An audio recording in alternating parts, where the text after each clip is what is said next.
Hello and welcome to another episode of TEVAdrive, and we are back on the shores of Georgian Bay comparing these two amazing cars, electric cars. On my left is the Mercedes EQB 350 2023 model year, which we just got, and we've been driving it for about a week. So we have our impressions ready. We want to share them with you. And on my right is our friend TJ's Model Y performance. And you may ask, why are we comparing this EQB 350 or the Model Y performance? Quite a few reasons. Number one, the price. They are in the same price range. 75 grand, 76 grand for the Model Y performance. This is a 7-seater. This could be a 7-seater if it wasn't performance. So you can get regular Model Y long range 7-seater for now because they are being discontinued, but whatever vehicles are in stock, you can still get them around 75 grand as well. So in that respect, they might be cross-shopped. However, soon enough, the 7-seater will not be offered in a 7-seater, which means Mercedes will have the market all to itself in the small 7-seater pure electric cars. All right, so let's give you a walk around. Number one, let's mention the differences. First of all, the EQB is a car built on a universal platform, meaning that there is a gas version called the GLB, and we have the pure electric version here, the EQB with us, the EQB 350. The specs are 288 horsepower, 6.3 seconds to 100, 70 kilowatt-hour battery versus a bigger battery on the Tesla that's estimated to be over 80. The way you can tell the electric version of this car from the gas version is the blanked out grille. The unibrow, there's a blue accent here, and the unibrow that stretches from one end through the middle all the way to the other end. So there's a white LED unibrow that lights up at night. It's not part of the DRLs. The DRLs are only on the sides, but at night the unibrow will light up. The other differences are in the back, which we'll show you in a moment. There's another red LED unibrow in the back of the car, which the gas version does not get. The other major difference is that Mercedes, such as BMW, do not have frunks. The Tesla, as everybody knows, has a substantial frunk or front trunk storage for your luggage in the front of the car. The Mercedes and BMW chose not to do it. Their excuse is that it's because of the crumple zones, which we call BS, and as many commenters did before, because Tesla is one of the safest cars and it still has the front trunk or frunk in all of their cars. So there's no need for us to even pop the hood here on the car because there's nothing there, just all electronics. This car is equipped with 18-inch wheels. You can get bigger wheels on that car. You have the EQB badge here, which kind of lets you know that this is an electric version of the car. The other difference between the two cars is the Tesla has a fixed glass roof.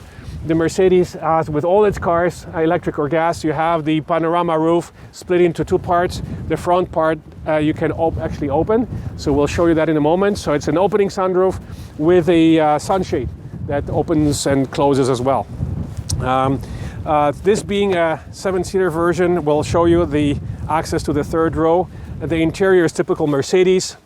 This car has many more buttons than the EQE and EQS that we just drove. Has more physical buttons. It still has the MBUX hyperscreen in the center, which stretches to the middle. Then we have the second row, which moves because there's a third row behind it. So the second row seats actually move front and forward and backwards. So that you can allow access to the third row. The third row we just folded because we want to show you the comparison of the trunk space in the Mercedes versus the trunk space in the Model Y. So let us show you the back of the car now. And here's one of the differences with the gas version. You can see, first of all, that it says EQB 350 right here.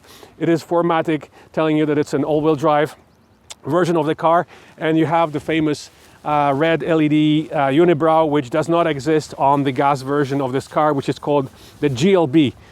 The way you pop the trunk is you press on the Mercedes logo here is the trunk. Right now you can see the third row is folded down, which will give us a good comparison with the space in the Model Y.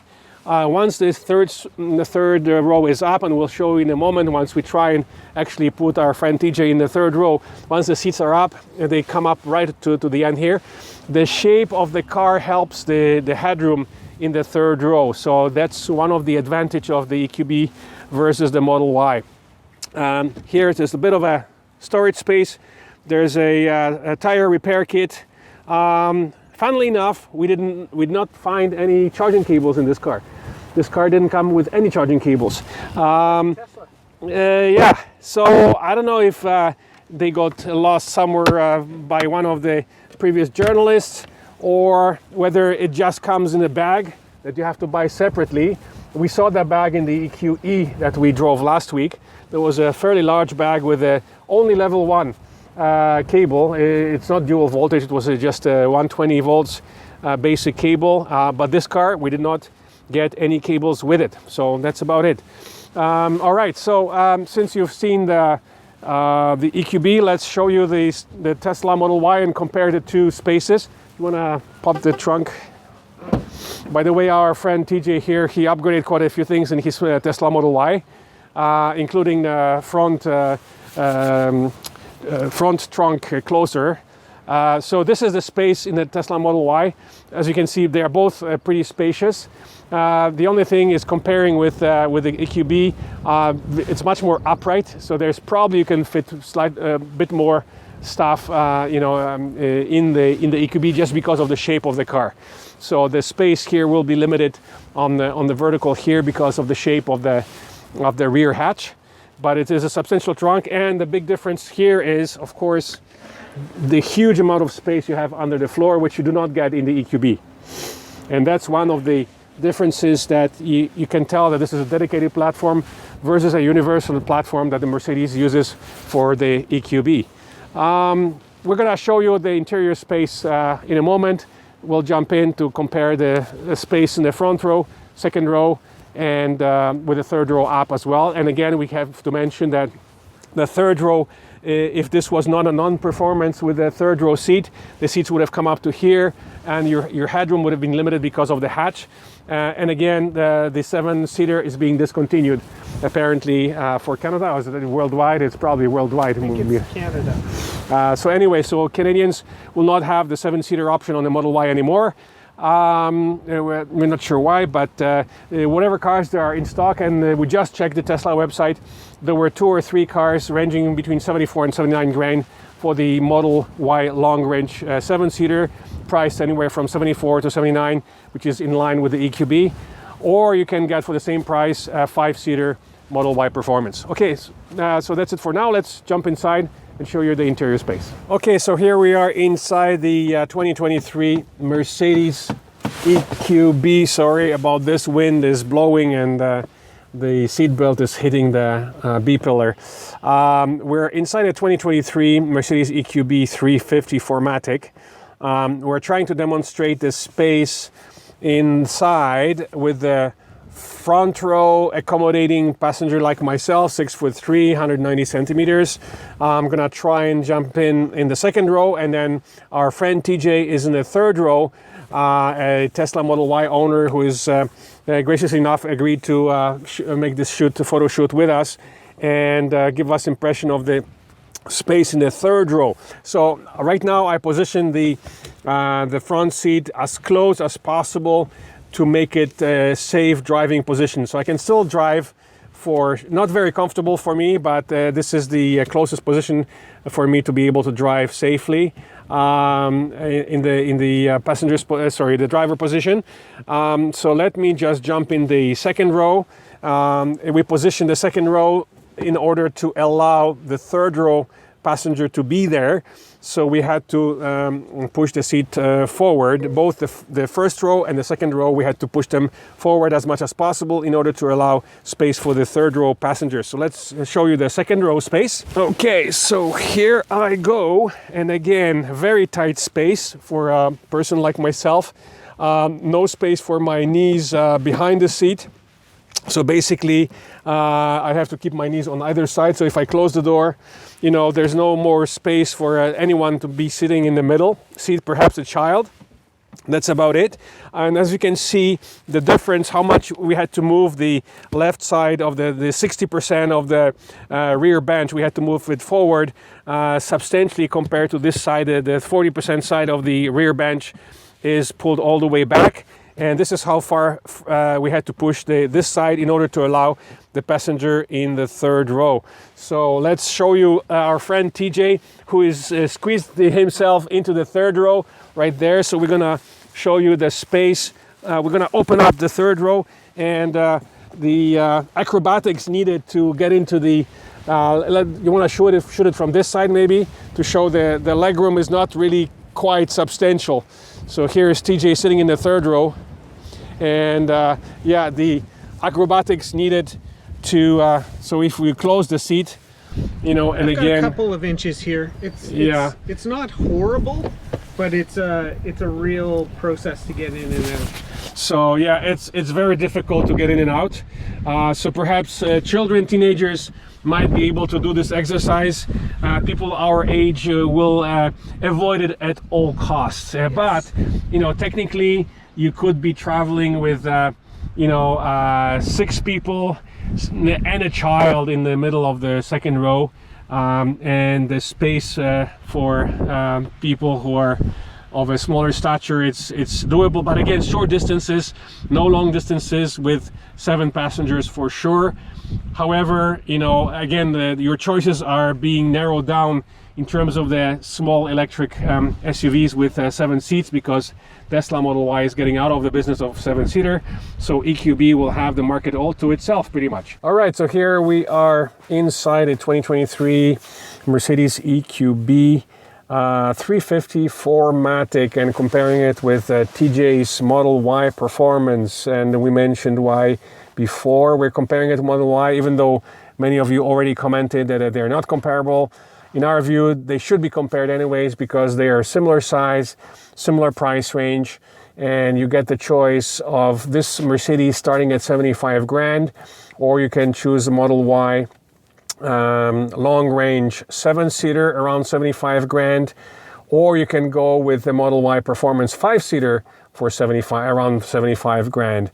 The 7-seater option is being deleted for Canada. We're not sure about the rest of the world, but it will no longer be available. In fact, if you go to the Tesla website right now, you cannot build one anymore. It just says that you can get whatever is in stock. And the 3 cars we saw in stock in the Toronto area were priced between 74 and 79 grand.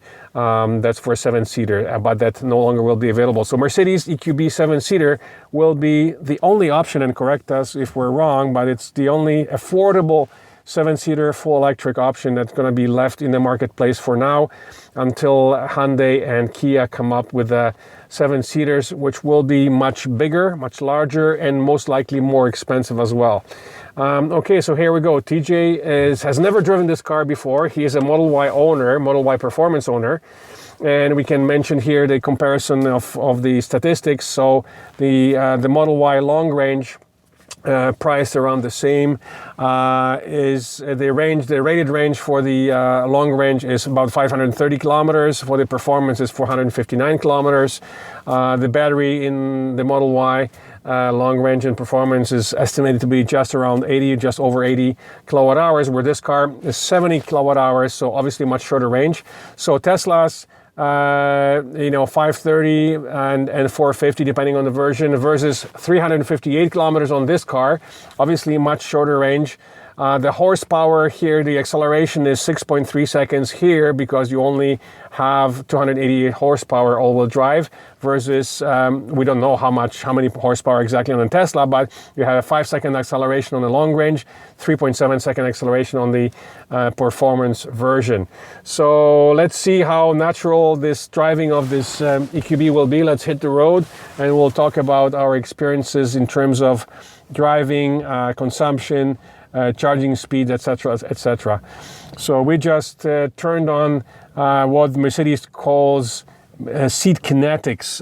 It's not a seat massage, it's seat kinetics, which basically means that it's changing the position of the seat slightly, both the seat back and the seat bottom. Every few seconds it's changing the position slightly. So I guess it's supposed to replace the the seat massage, which it is not. Simply it's called seat kinetics. So we'll give TJ a few moments to kind of get a feel for the car, because it's the first time he's driving it. So we're gonna go right here.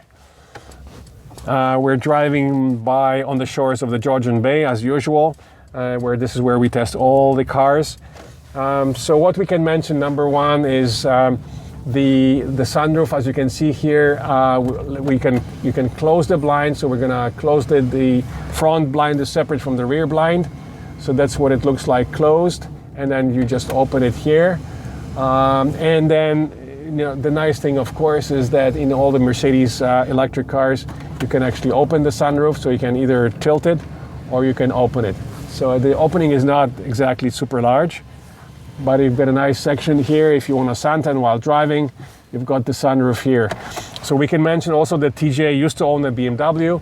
So he wasn't always a Tesla guy. He had a BMW i3 just like ours. And he switched to a Model 3, and now he's driving a Model Y. So we're gonna pop the tilt this way. Okay, there we go. We're gonna close it.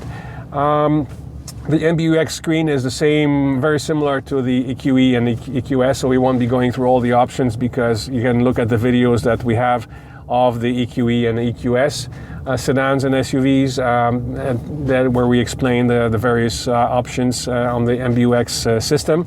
The differences here in this EQB is the presence of way more physical buttons. So first of all the climate functions are located here in the physical buttons. Yeah, we can go left. So the buttons are here for the temperature.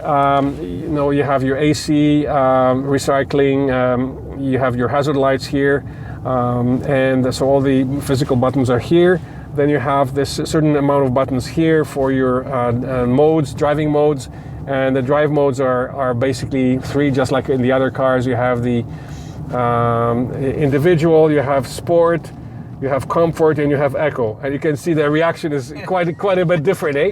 So this is the eco. So drive it in eco for a bit, and then I'm gonna switch it to sport. But you can feel the difference in the accelerator pedal right away between the various modes. So this is eco now. I'm gonna switch it to sport. Do you feel the difference? Yeah. The reaction. Yeah, the reaction is quite a bit different. So we'll keep it in the sport mode, and we're gonna embarrass the Mercedes here. We're gonna ask TJ to floor it from the stop sign. He owns a 3.7 second Model Y Performance, so we'll see what his reaction will be in this Mercedes EQB 350 that has a 6.2 seconds acceleration, so twice as long as his Model Y, which is priced the same. However, as we mentioned before, some people may still be cross-shopping these two cars because of the third row seat here and the shape of the car that gives this car more headroom in the third row for like teenagers or smaller adults. It is possible to transport. Okay, so let's see. Okay, try and floor it. Yeah, so it's not a Model Y, but it's decent. A little bit of wheel spin. Wheel spin, yeah. I mean, you get the torque, right? So it's an electric car. You always have that instant torque. Yeah. Which is great. It doesn't have the throw you in the back of your seat feeling, but it's more than enough. So now you are in the smallest region. So if you tap the left shift paddle twice, you're gonna have the maximum region. Ah, perfect. I was wondering about that. Yeah. And will it take you to a complete stop? No, it will not. So let's try it at the stop. Let's see how far you can get with the regen, and then you will be forced to press the brake pedal. See, it doesn't stop. So you still have to. Yeah, it's not a full one pedal driving. So a lot of the companies such as Mercedes and BMW and Audi. Actually, our Audi is the same issue. This is a stronger region in our Audi. I don't know, is it about the same as your Model Y, or is it not as strong, that the region? when you're braking? I don't think it's quite as strong, but I might be just hanging on the fact that it doesn't take you to a complete stop. Complete stop. It's a good pull until the very end. Yeah, and then it just creeps forward. Then you have like to. It lets you down. Yeah, exactly. So we're not sure why these companies choose not to have a full one-pedal driving. It's like almost they're forcing you to press the physical brake, and even though you're pressing on the physical brake pedal, you're still using regen as well. But then I guess then at certain point the brakes will kick in as well. So the more physical buttons compared to the Model Y, of course, but then the EQE and EQS as well. There's way more physical buttons here in the EQB. You cannot compare the range because, again, the Tesla Model Y has over 500 kilometers, 530 to be exact, rated range. Even on the Model Y Performance, which is a much shorter range of 459 kilometers, this car offers average of 358 kilometers only because of the smaller battery. Our experience during our test drives was the lowest indicator was about 320 kilometers when we picked up the car, so somebody before us was driving it pretty aggressively, and it was showing only 327 kilometers at full, and the most we got was 380 kilometers roughly, so it's nowhere near the range of the Tesla because it has a smaller battery. But it's a decent range. That's kind of the range that we're getting now after a few years on our Audi e-tron. That's more or less the range that we're getting. So it might be sufficient for some. And of course, in the winter, now we're driving in this car in May, a nice warm day, it's 17 degrees, sort of warm.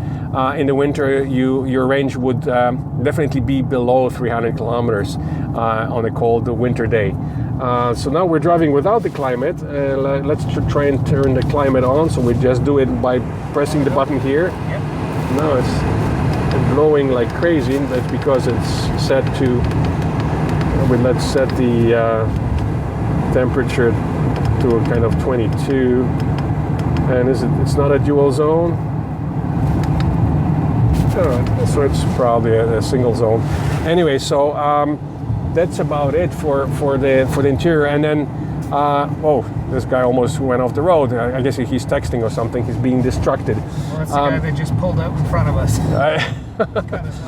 So anyways, what is your impression driving this car after driving Model 3 and Model Y after a few years? Would you find a case for anyone to be cross-shopping these two cars? Yeah, absolutely. I mean, it's comfortable. It's got that electric familiar feel. The performance Model 3 versus the non-performance. I mean, performance is nice when you wanna really give it, but any electric car has more than enough capability, acceleration wise and with the torque that comes with an electric motor. So I don't really factor that into it, but it's got good comfort, good visibility. I like the gauges and the display. Not as clean as the Tesla, obviously, but would you miss the single screen functionality in a Tesla if you went back to a Mercedes or a BMW, in your opinion? Tesla just does it so well. A lot of people actually, my son included, says, I would definitely want a car with a binnacle display, and I honestly don't miss it. I don't miss it at all. But it's also because I think Tesla just does such a good job of the interface, integrating the whole interface. Mm-hmm. I think this is great. I like the heads-up display. I think that with the head-up display, this is where the future of the car design is going. I think you may see these screens getting smaller, and the cars are relying more and more on the head-up display. You're going to have more and more information on the head-up display, less and less on the center display here. Again, so we mentioned to you our consumption numbers. We mentioned to you the range.